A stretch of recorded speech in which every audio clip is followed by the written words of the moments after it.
What elements make up a great story? Well, I think when you're writing and you sort of have an idea and you go, wow, will this actually make a great feature film or not? Um, I usually think about, okay, are these three elements part of the idea, or could I find a way to sort of embed these three elements? And one is that it needs to have a main character who wants something really badly. And the second one is it has to promise lots of conflict. Like when we imagine the story and we imagine what the character wants and what they're going to have to do to get it, we already start to kind of imagine all the crazy obstacles that that person's going to have to face in order to get what they want. And then we get really interested. Right? And then third, I think a way to tell if your idea will make a great movie is does it have human emotions in it that we can relate to? You know, even if you're writing about science fiction or you're writing a horror movie or something set way in the past where you really have no immediate connection to the time or place or characters, there have to be those human feelings and desires and fears that we can relate to. You know, so I always think those are the three criteria that make a great movie or TV idea. And obviously, if you're writing a TV show, you know, the idea has to promise lots of story. You know, when you're writing a feature, it's a contained three-act structure, right? So it's a contained story with an end. So, you know, thinking about that idea, all those elements still have to be at play.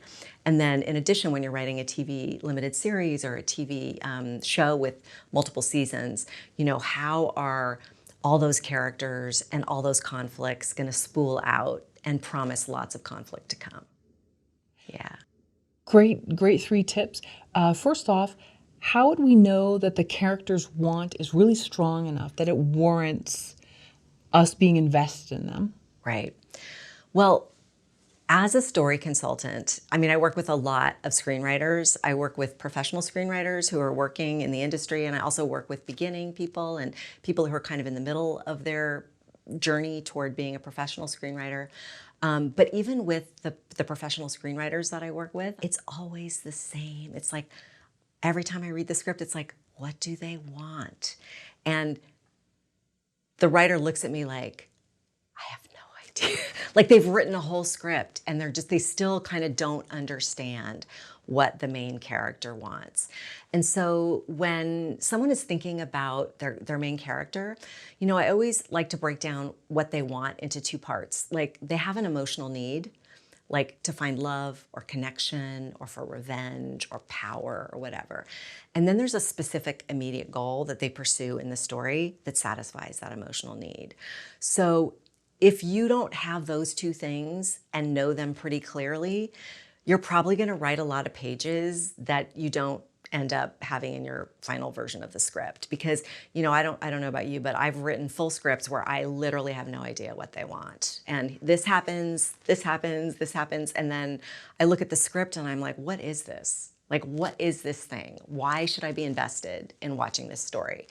So I think a way to know if your character has enough of an engine to drive a feature or a television show is like they have to have a very specific emotional need, and then they have a very specific goal that they're pursuing in the story to satisfy that need.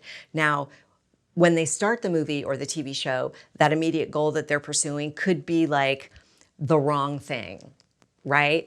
And their goal changes. But usually the emotional need stays constant. As they sort of grow, then they may change that immediate goal to kind of reveal their growth as a character or whatever. But like, you know, do you know what your character emotionally needs and wants? And then what is it that they specifically decide to do to satisfy that need? And once you have that lined up, then you're good. You're good to go and start writing. With conflict, how do we know like, is it too much too soon, or there can never be too much conflict too soon? Like, you know, some people think they have conflict in their story, and it's actually not. It's too meek. It's not enough. Right. That's a great question about conflict.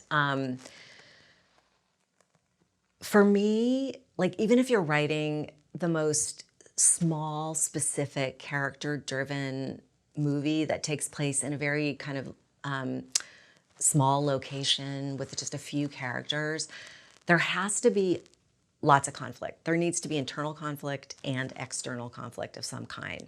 However, that doesn't mean your movie has to start with like conflict, conflict, conflict, conflict, too much conflict, because after a while it's like, whoa, what is this? What's happening here? What's this about? So one way to sort of think about conflict and how it works, especially when you're writing a feature film, is that, you know, at the beginning of the story, your character may want something that they don't have, right? And they're just kind of living their life, but we get the sense that they want something that they don't have. And then there is this inciting incident or call to adventure where maybe they have the chance to get what they want, but it's like super scary, right? Like there's something emotionally dangerous about that call or physically dangerous. And so they go, nope, I'm gonna refuse that call because I'm too afraid. And then something usually happens to kind of force the person to take action and heed the call to adventure and go on the journey at the end of Act One. So it's not like you have to have conflict, you know, it's like usually most really great stories, depending on what genre you're writing in. I mean, if you're writing an action movie, there should be something big up top, right? And then it creates a question and we're like, what happened? And then we slow down and we start to meet up with the character and what they're trying to figure out.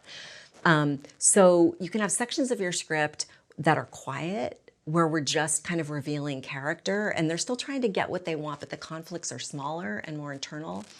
But in the climax of your movie, whether you're writing a tiny movie or you're writing a huge movie, you know, where there's car chases and explosions or whatever, that is the moment where there has to be big conflict, either emotionally or physically. So conflict is something that you have to kind of modulate throughout the script, right? And there are moments in the story that are quieter, where maybe we get in Act Two, we have a moment where everything kind of slows down and we have a scene with two characters connecting on a deeper emotional level that then create bigger stakes so that when they move into the next section of conflict, the stakes are even higher, just because we had this really tiny, quiet little scene that had no conflict in it. So each scene has to move the story forward, and conflict will kind of ebb and flow, but there always has to be tension in the story. And the reason for that is that, you know, every movie, every TV show, every story creates a dramatic question, you know, and the dramatic question is, will the person get what they want or not? And that's what holds us to the story. And so if somebody has a goal and they go after it and they get it, we're like, okay, the story's over. Like, you know, but if they want something and it's really hard, either emotionally or physically, we're gonna keep watching, because if we have empathy toward that character and we understand what they want and why, we generally want them to get it, and so we're with them. And that question of will they get it or will they not get it is what holds us to the story. And in order for that question to kind of be dramatic and suspenseful, we need conflict. Yeah. And so what if the character gets what they want early in the film, but it turns out that didn't really fulfill their desired need? And we as the viewer go on this journey to see them get it, and we want to root for them and think, oh, wow, they have it. But then it turns out to be either a disappointment or, you know, traumatic to their lives. Right. And so then we follow the rest of the film of them trying to sort out this goal.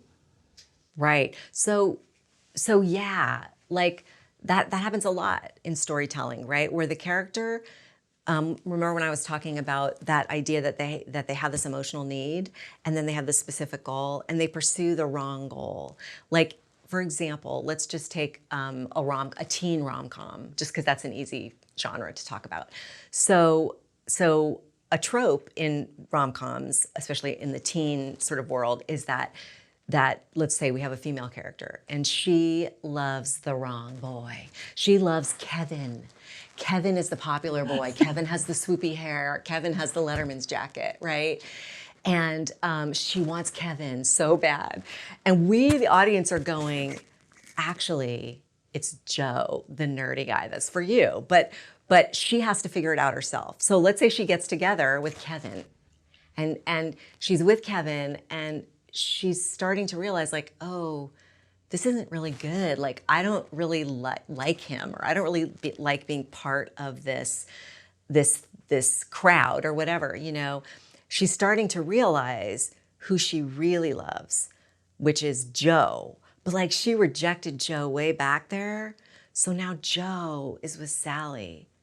And now she has to try to get Joe back. Like, it can become part of you creating an arc for your main character. And they sort of get a deeper understanding of what it is they really want, you know, that's related to their emotional need for love and connection. I don't know if that answered your question. Yeah, it does. It does. And I'm sorry, the third part was, are there enough emotions? Do we feel empathetic toward the character? Yeah. Okay. So creating empathy, I mean, for those of your viewers who are writing, you know, we all know that the one thing we really need to create between the audience and the main character is empathy. And empathy, to me, empathy is sharing the feelings and understanding why someone's doing something and recognizing those motives as human in yourself. So even if you have an antagonist who's like doing despicable, disgusting, horrible things, if we know why that person is doing it, they feel like a real person, right? And they're humanized and they don't feel stereotypical or villainy, you know, like twirling their mustaches.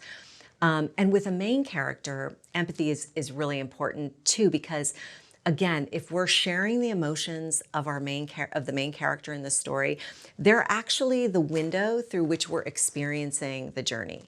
So, you know, the function of the hero in storytelling is for the reader or the audience to actually be in that person's situation and experience that journey through their eyes. And so in order to do that, we have to feel a connection to that person.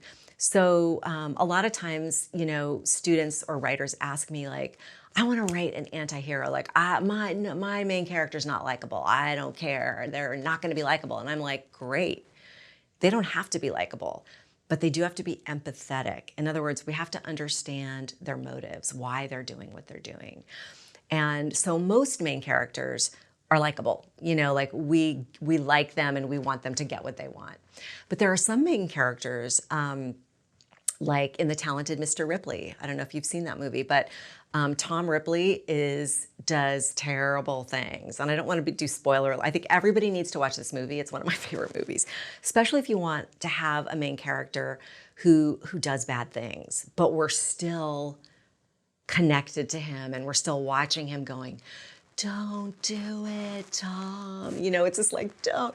But we know what he wants because it's set up so clearly at the beginning that we feel for him and we understand him. And we are riveted by his journey because as he does one terrible thing after another, we keep wanting him to have a chance to take it all back and to make the right choice. And so even though he's an anti-hero, we're like, please don't do anything bad. Please choose the person who loves you. Oh, he didn't choose. You know, it's a brilliant movie because we hate the guy, but we have complete empathy for that person.